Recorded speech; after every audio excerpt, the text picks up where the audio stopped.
ربک من بیتک بالحق، جس طرح کے نکال لایا آپ کا رب آپ کو آپ کے گھر سے حق کے ساتھ، با مقصد، پرپزفل۔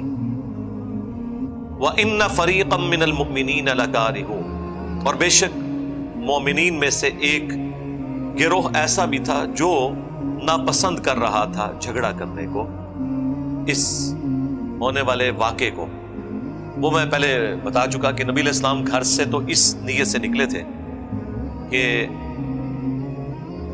مشرکین عرب نے چونکہ مسلمانوں کی جائیداد کے اوپر قبضہ کر لیا ہوا تھا مکے میں، اور ان کی لائف لائن جو ہے وہ مدینہ سے ہو کر گزرتی تھی، جو ان کے تجارت کا سارا معاملہ تھا یمن کے ساتھ، اس کے ایکویلنٹ ان کا ایک تجارتی قافلہ ابو سفیان لے کر آ رہے تھے۔ اس وقت تک وہ مسلمان نہیں ہوئے تھے، تو نبی علیہ السلام نے یہ ارادہ کیا کہ ہم ان کے اس قافلے سے سارا سامان چھینیں گے، اس سامان کے ایکویلنٹ جو کہ مشرکین عرب نے مکے میں مسلمانوں کا دبا لیا تھا۔ یہ کوئی ظلم پہ مبنی چیز نہیں تھی، نہ یہ کوئی نبی علیہ السلام نے پری ایمپٹیو رائٹ کے طور پہ کیا، بلکہ جواباً یہ کارروائی کی تھی۔ اسی لیے ساز و سامان مسلمانوں کے پاس بڑا تھوڑا تھا، 8 تلواریں تھیں، 3 گھوڑے تھے، باقی سارے پیادے تھے، اس لیے کہ وہ جس قافلے سے سامان، اب لوٹنے کا لفظ میں استعمال نہیں کرتا، وہ پھر اس کو نیگیٹیولی لوگ لے جاتے ہیں، تو ابو سفیان کا جو قافلہ ہے وہ تو نہتا تھا، کیونکہ وہ ایک تجارتی قافلہ تھا، اس میں ایز سچ اتنی زیادہ سیکورٹی نہیں ہوتی تھی۔ تو اس ایکٹیویٹی کے بارے میں اللہ تعالیٰ فرما رہا ہے کہ یہ اللہ نے آپ کو گھر سے نکالا تھا اس مقصد میں۔ پھر بھی مومنین کا ایک گروہ تھا جو اس جھگڑے کو پسند نہیں کر رہا تھا۔ یجادلونک فی الحق بعدما تبین کانما یساقون الی الموت، وہ آپ سے جھگڑا کر رہے تھے، علمی بحث کر رہے تھے، بعد اس کے کہ ان پر یہ حق کھل چکا تھا، گویا کہ ان کی حالت یہ تھی جیسا کہ انہیں موت کی طرف ہانکا جا رہا ہو، وہم ینظرون، اور وہ اپنی موت کو اپنے سامنے دیکھ۔ اب ظاہر ہے یہ منافقین کے بارے میں تو نہیں ہے، اہل ایمان کے بارے میں نے پہلے بھی عرض کیا تھا کہ اہل ایمان ہمیشہ ایک لیول کے نہیں ہوتے، بعض بہت راسخ العقیدہ لوگ ہوتے ہیں، بعض ذرا معتدل مزاج والے لوگ ہیں، اور بعض بالکل ڈھیلے ہوتے ہیں، یہ ہر زمانے میں ایسے ہیں۔ تو اللہ تعالیٰ ہمارا ان میں ایسے لوگ بھی آپ کے ساتھیوں میں تھے کہ جنہیں باوجود اس کے کہ وہ آپ کو حق سمجھتے تھے، اللہ کے وعدے کو سچا سمجھتے تھے، پھر بھی لڑائی جھگڑے کو وہ اس سے روگردانی اختیار کر رہے تھے، گویا کہ انہیں موت اپنی نظر آ رہی۔ ظاہر ہے زندگی تو ہر شخص کو پیاری ہے، یہ نہیں ہے کہ باقیوں کو موت نظر نہیں آ رہی تھی، باقیوں کو بھی نظر آ رہی تھی۔ ظاہر ہے لڑائی میں تو خطرہ ہے انسان کی جان چلی جائے، لیکن جن لوگوں کا اعلیٰ درجے کا ایمان ہوتا ہے وہ اس کو اپنے لیے کامیابی سمجھتے ہیں کہ اللہ کی راہ میں شہید کر دیے جائے۔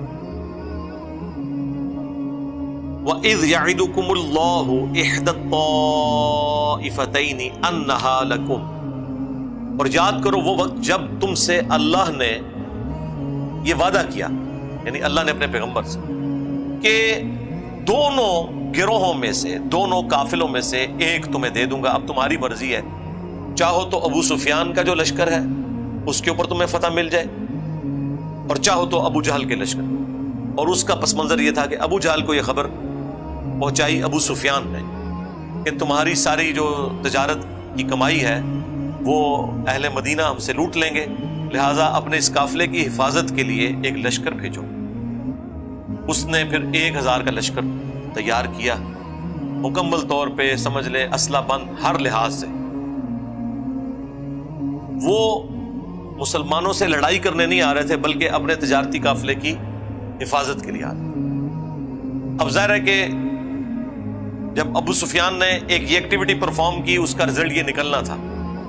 دوسری طرف ابو سفیان نے سمجھداری یہ کی کہ وہ جو ایک آرڈنری راستہ تھا جو مدینے کے قریب سے ہو کر گزرتا تھا، اس کی بجائے اس نے ساحل سمندر کا راستہ اختیار کیا جو کہ لمبا تھا اور دور تھا۔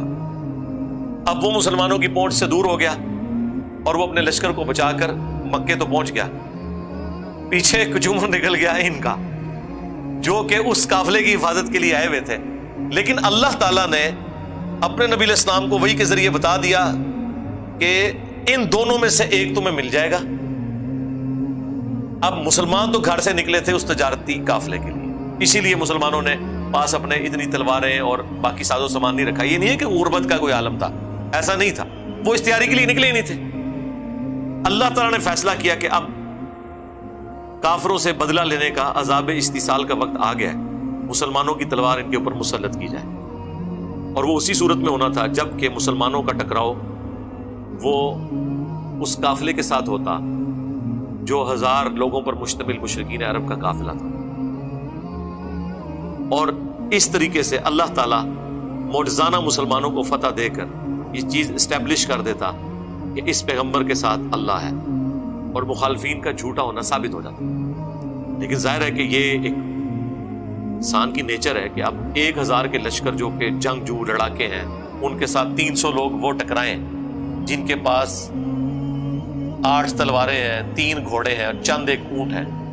یعنی وہ 313 جو اصحاب بدر تھے، جو بخاری میں ہے کہ 300 سے تھوڑے سے اوپر تھے، یہ اتنے ہی تھے، صحیح بخاری میں آیا، جتنا کہ جالوت کے خلاف جنگ میں حضرت طالوت کے پاس تھے. اب نہتا تو نہیں لڑا جا سکتا، لیکن اللہ تعالیٰ نے اسے ایک معجزانہ ایک فتح بنانا تھا. تو اپنے نبی سے وعدہ کیا اللہ نے کہ دونوں میں سے ایک میں تمہیں دے دوں گا. وَتَوَدُّونَ أَنَّ غَيْرَ ذَاتِ الشَّوْكَةِ، اور تم میں سے کچھ لوگ ایسے تھے وہ تو پسند یہی کر رہے تھے کہ وہ نہتے قافلے کے ساتھ لڑائی ان کی ہو. ظاہر ہے یہ عقل کا بھی تقاضا ہے، ہم بھی ہوتے تو یہی ہے. ویسے آپ جتنے مرضی نعرے مار لیں، ایک نیچرل چیز ہے کہ 300 لوگ ہیں اور تلواریں 8 ہیں. تو وہ تو اب آپ کو یہ جو آج کل لوگ کہانیاں کراتے ہیں کہ جی آپ دروشی پڑھ کے یا ذکر کر کے مسلط ہو جائیں، تو وہ تو مسلمان بھی پریشان ہی تھے کہ یار اس طرح تو مقابلہ نہیں ہو سکتا. لیکن وہ اللہ تعالیٰ کا پلان یہ تھا کہ میں یہ جو بدر کا واقعہ ہے اس کو ایک معجزہ بناؤں گا. اور غزوہ بدر اللہ کا عذاب تھا کافروں پر، اسی وجہ سے یہ ریشو پروپورشن بہت ڈیفرنٹ رکھی گئی. اگر یہ برابر ہوتی تو وہ مسلمانوں کی بہادری بھی ہو سکتی تھی. اللہ تعالیٰ ٹوٹلی اس کو اپنے ساتھ منسوخ کرنا چاہتا تھا کہ جو میں نے سورہ توبہ کی آیت نمبر 14 کے حوالے سے بتایا تھا نا کہ اگلی امتوں پر اللہ کا عذاب آتا تھا پیغمبروں کا انکار کرنے کے سبب، اس امت میں بھی عذاب آیا سورہ توبہ کی آیت نمبر 14 میں کہ اللہ تعالیٰ صحابہ کرام کی تلواروں کو کافروں پر مسلط کرے گا. یہ عذاب استیصال تھا، ایکویلنٹ تھا اس عذاب کے جو کبھی چنگھاڑ کی شکل میں، کبھی سمندری طوفان کی شکل میں، کبھی آسمان سے پتھر برسنے کی شکل میں. ہمارے نبی علیہ السلام کا بھی تو انکار کیا تھا نا کافروں نے. ادھر بھی تو کوئی عذاب آنا چاہیے تھا. یہاں پہ عذاب سورہ توبہ کی آیت نمبر 14 میں ہے کہ ہم تمہاری تلواروں سے انہیں عذاب دیں گے. تو ظاہر تلواروں سے عذاب دیں گے اگر دونوں طرف برابر ہوں تو پھر اللہ تعالیٰ کا تو اس حوالے سے کوئی معجزہ سامنے نہیں آئے گا. معجزہ اسی وقت ہوگا، اللہ کی نشانی اسی وقت ظاہر ہوگی جبکہ ایک طرف نہتے ہوں اور دوسری طرف پورے اسلحے کے ساتھ لیس لوگ ہوں اور جیت گئے جائیں. یہ تو امپاسبل چیز ہے نا، سوائے اس کے کہ معجزہ ہو. تو یہ معجزہ ہی تھا. غزوہ بدر پہلی قسط تھی اللہ تعالیٰ کے عذاب استیصال کی، جس کے پیچھے آلموسٹ آپ سمجھ لیں نبی علیہ السلام کی 15 سال کی مبارک دعوت تھی جس کا انکار انہوں نے کیا.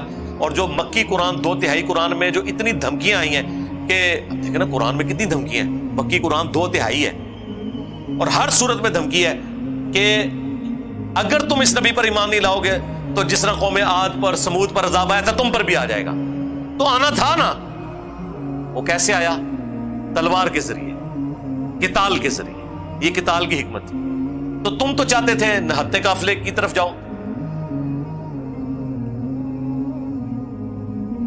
وَتَوَدُّونَ أَنَّ غَيْرَ ذَاتِ الشَّوْكَةِ تَكُونُ لَكُمْ، کہ وہ تمہارے حصے میں وہ والا قافلہ آ جائے. وَيُرِيدُ اللَّهُ أَن يُحِقَّ الْحَقَّ بِكَلِمَاتِهِ، جبکہ اللہ کچھ اور چاہتا تھا. اللہ یہ چاہتا تھا کہ حق کا حق ہونا ثابت کر دے اپنے حکم کے مطابق. وَيَقْطَعَ دَابِرَ الْكَافِرِينَ، اور کافروں کی جڑ کاٹ کر رکھ دے.